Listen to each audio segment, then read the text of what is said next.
Bonjour à tous et bienvenue dans cette nouvelle vidéo. On va parler aujourd'hui des esprits qui habitent un lieu, une maison et surtout une question que l'on m'a posée et qui est très intéressante, je pense, à démultiplier, à savoir est-ce qu'on peut obliger un esprit à quitter un lieu ou une maison?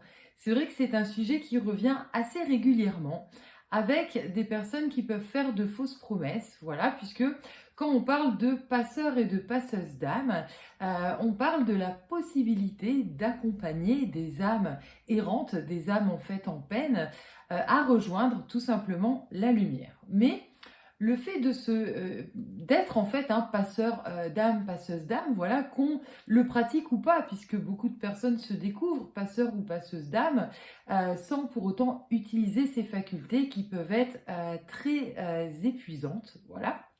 Mais pour autant, ce n'est pas, en fait une capacité, on va dire, qui s'impose, voilà, aux esprits. C'est vraiment une opportunité, qu'on leur propose puisque, l'idée c'est de leur proposer, une fenêtre, une porte, une ouverture, enfin comme voilà vous le souhaitez, mais dans tous les cas, c'est juste d'aider en fait ce passage, de les rassurer, de bien leur faire comprendre, puisque le temps n'existant pas de l'autre côté, que voilà, plus rien n'est censé les retenir sur le plan ici terrestre et matériel. Donc d'où la question, peut-on obliger voilà, un esprit à quitter un lieu, une maison? Alors clairement la réponse est non.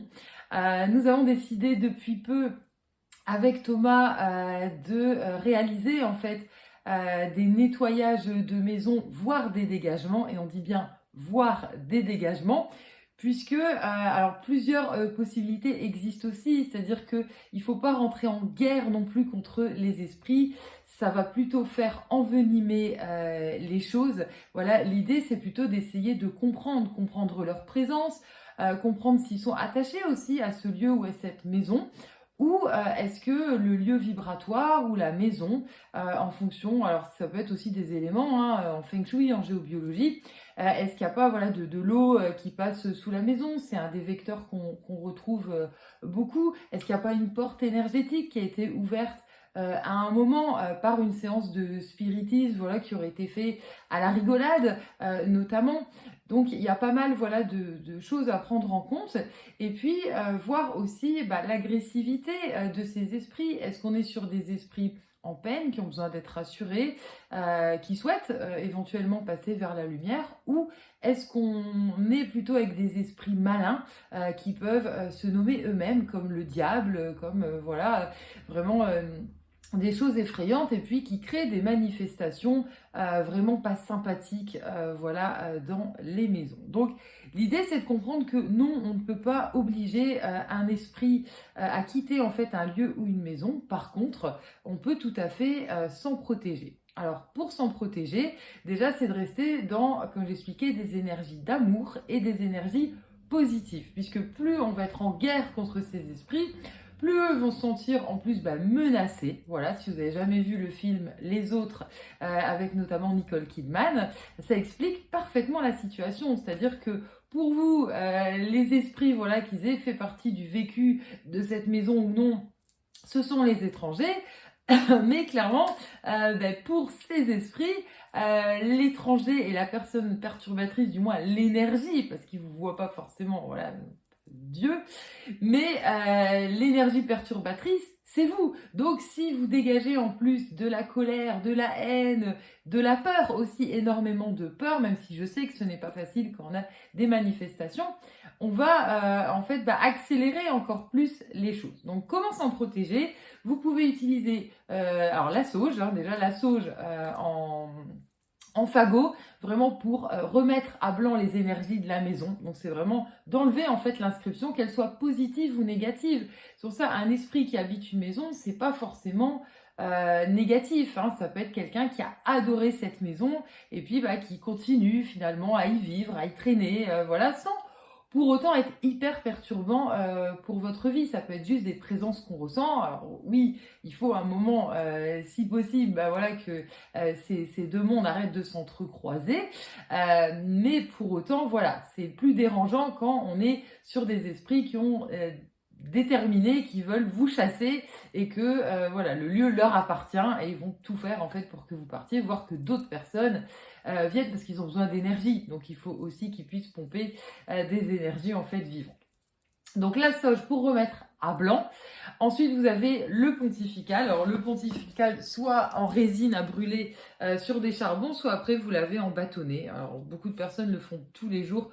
Une fois par semaine, ça peut être largement suffisant. À chaque fois, vous avez 15-20 bâtons dedans. Et on est sur un mélange de 4 encens. On a de l'oliban, de la myrrhe, du benjoin et de la storax. Voilà, la storax, ça va être le plus costaud des 4.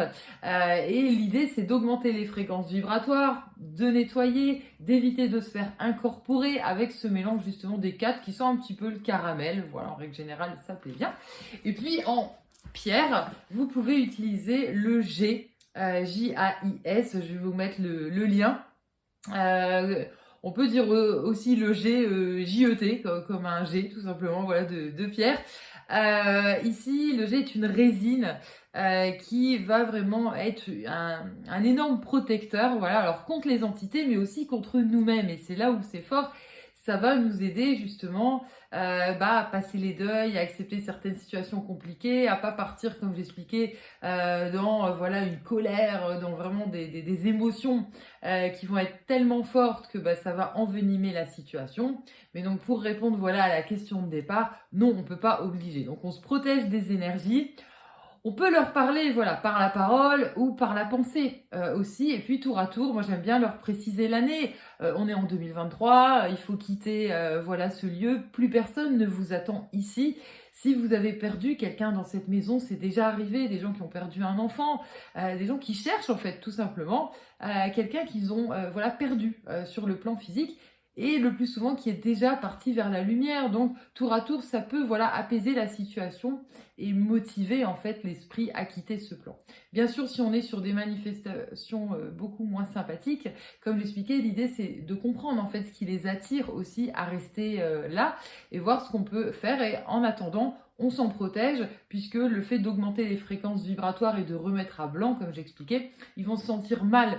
Après, vous pouvez tout à fait utiliser le foin d'odeur. Voilà, ça, moi j'adore l'utiliser. Le foin d'odeur, en fait, en encens, c'est une tresse amérindienne, en fait. Hein. On dit que c'est les cheveux de la terre-mère. Et ça a une odeur, mais vraiment enivrante, douce. Vraiment, ça sent pas trop fort.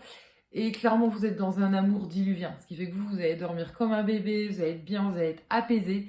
Et tout ce qui est entité vraiment qui s'accroche, le malin, ils sentent hyper mal et ils changent de crèmerie. Donc en règle générale, ça peut améliorer la situation, notamment quand on a affaire à des appartements, hein, la situation existe. Et souvent, le nom des rues est porteur aussi. Hein, souvent, quand il y a des difficultés, on se rend compte que les gens habitent rue des Fusillés. Voilà, il y a pas mal c'est un exemple, hein, voilà, mais il y a plein d'exemples comme ça où c'est très porteur, où on sait par rapport à l'histoire, voilà, que c'était un champ de bataille. Il y a eu pas mal, voilà, d'éléments. Et quand on est sur un grand immeuble avec plein d'appartements, vous nettoyez votre part d'énergie, voilà, de l'immeuble, mais vous pouvez pas nettoyer l'énergie du lieu complet, c'est compliqué, et puis vous n'avez pas la maîtrise sur les émotions de vos voisins non plus. Donc l'idée, c'est un peu chacun pour soi, hein, de ce côté-là. Malheureusement, on peut faire que ça. On peut pas obliger non plus le vivant à nettoyer les énergies chez lui. Voilà, on peut faire des demandes là-haut, mais à partir de là, voilà, on peut pas imposer un esprit du vivant. On a notre libre arbitre. Et une fois qu'on est décédé, c'est pareil. Et un esprit qui reste n'est pas forcément un esprit négatif. Ça, c'est très important aussi à le comprendre. Ça dépend vraiment, voilà, des manifestations que vous pouvez avoir. J'espère vous avoir éclairé sur cette question. Je vous mets juste en dessous de la vidéo les liens pour retrouver en fait l'encens et puis le G. Voilà, si vous souhaitez aller plus loin. À bientôt!